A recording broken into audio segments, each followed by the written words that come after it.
You're still watching Newsnight, reaching you live from Nigeria's capital, Abuja, with me, Tolu Ojeomi. And me, Ngozi Alebu. A light aircraft on a test flight crashed in the Ikeja area of Lagos. Two occupants of the airplane escaped with injuries, while the aircraft was completely burnt. Residents of the Ogba area in Ikeja helped to put out the fire before the arrival of emergency responders. The Nigerian Safety Investigation Bureau says it has begun an investigation into the crash. Our correspondent, Tokunbo Yetunji, has more. This CCTV video shows the moment that the small plane came tumbling down right in the middle of the road on the busy Oba Akran Avenue in Ikeja. It came down in what looks like some deliberate effort to avoid any ground casualty. Another video obtained by Arise News shows one of the two occupants of the plane struggling to stand and pointing to parts of his body where he had sustained injuries before he was taken to the hospital for medical attention. Not much is known about the second occupant, who is reported to have also survived the crash and is also undergoing medical examination. Shortly after the crash, emergency responders arrived, just like more onlookers gather, observing how the wreckage of the plane is being removed. Some security personnel try to keep the environment safe. I saw the flights, the jets, was just shaking. I told both of us that we are standing together. This thing will fall, before we know. He could have hit that building, that top building over there, but the thing don't maneuver. Now landed in this place. That is only what I can say about it. Among early callers at the crash site is Governor Babajide Sanwo-Olu, who is briefed by the head of the emergency responders.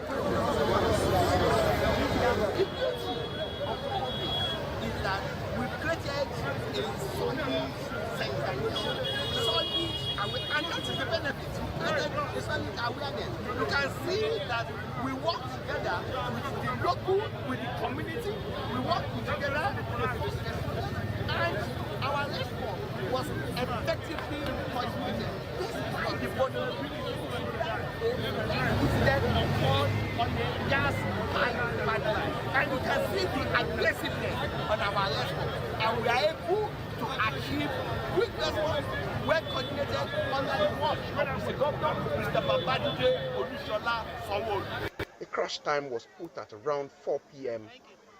About an hour and a half after, the fire has been put out and the carcass of the plane with registration number 5NCCQ safely removed from the road. All eyes will now be on the aviation authorities to shed more light on the possible cause of the crash as emergency responders depart and declare the scene discharged. Tokunbo Oyetunji, Arise News, Lagos.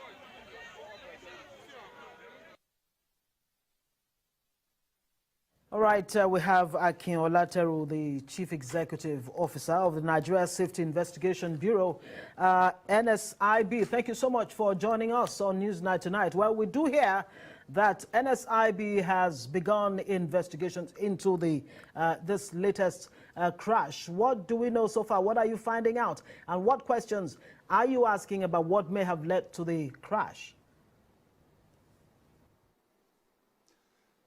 Yes. Good evening.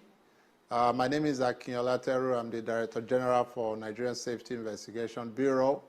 By law, by the act that was passed and signed to law, NSIB Act 2022, we have a mandate to investigate air, maritime, and rail, and any other mode of transport occurrences. And this falls under our purview. We've launched an investigation. One thing I need to let people know, we are not, NSIB is not part of the first responder. That's not our job. And we give kudos to LASEMA, as the Lagos State Management Agency. We give kudos to NEMA for that quick response. But we've moved in there. We've gathered some information, including some video clips which has really give a bit of an insight into what actually happened. Yes, it's a light aircraft operated by Air First Hospitality Limited. This occurrence happened just past 3 p.m. this afternoon. There were 2 souls on board. They're pilots, both of them, they're pilots, qualified. And then, this aircraft that just recently been imported to Nigeria. From our findings, this aircraft is less than 1 year old. So it's a brand new aircraft per se. So for this to have happened, even though we've launched an investigation, we're at the gathering of evidence stage, but there are 3 likely things we're looking at. Probably due to the video that we saw today from some CCTV cameras that picked it, possible likely cause could be aircraft went into a stall. Another one could be engine failure, which may be to contamination of fuel, we're not sure. We can't rule anything out.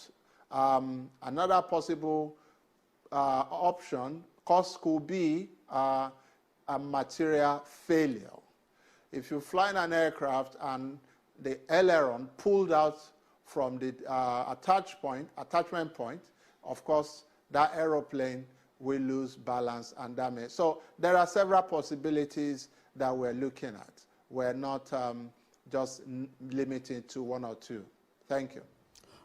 Okay, now that's good to know. We appreciate your submission tonight.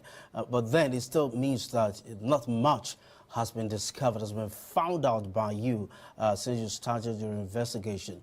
I fear that what if it's fuel contamination or adulteration, like it almost happened a couple of weeks ago? Yes, like I said, we're not ruling that out, because for a single light engine aircraft to have dropped like a stone, it could be a possibility of engine failure. And fuel contamination is not the only reason why you have an engine stop operating, but it could be one-off. So yes, if it's fuel contamination, we'll get to the root of it. This is the whole essence of us investigating. Like I said, we're at the gathering stage. We were not able to gain access to the crew because of the shock, but they are both in hospital undergoing some checks. They are well and good. By tomorrow morning, our investigators will be visiting the hospital to take some preliminary statements from the pilots. It's a good thing that they are alive, because this particular aircraft does not carry what we call black box, the CVR or the FDR. So this will have made it a little bit impossible for us to get some details. But thank God they're both alive. We can hear from them. They can give us an insight into what happened. Say, for instance, I mean, we're getting the wreckage tomorrow from LASEMA. We're going to examine the engine. If the engine produced power up on the point of crash, then we're going to rule out a possibility of engine failure. That means the engine worked up till the time of crash. But from the video footing we saw, we still need to do a proper analysis of that video footing to see whether the propeller was turning or it was just milling. Milling means it's just the wind just turning it. So there are several things. It's too early in the day to give you any cause, but we have launched investigation, and we will come back and report to you as to what exactly went wrong. Mr. Olateru, now there is where there's some level of concern. I mean, if I give you a timeline of, air crashes since 2015 till date, about 14 incidents, 35 lives lost, 14 aircraft destroyed between 2015 and 2023. NSIB's job is to investigate and put it out there what, factors may have contributed to those crashes. What are the guarantees that we will get, the outcome of this investigation this time around, and what's happened to all the investigations you've been carrying out so far? Well, I can say 100%. Since I came on board 2017, we've released over 84% of accident reports to the world since inception of AIB NSIB. We've done 84% of the work. We released the Dana report that happened 2012.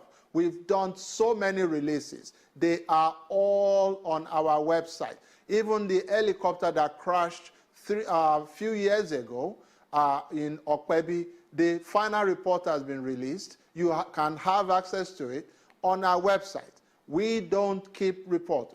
Not turnaround time normally for us is 12 months, and we ensure we deliver on that mandate. We don't keep, because you need to understand the essence of accident investigation is to come up with safety recommendations to prevent the reoccurrence. So if you don't investigate, you don't issue the right safety recommendations, then that negates the whole essence of accident investigation. And this is why we make sure we do all we can, except some, very, very few, that we won't turn around within 12 months. And that may take up to 18 months. That may involve us shipping the engine back to the engine manufacturer abroad, overseas, for engine teardown.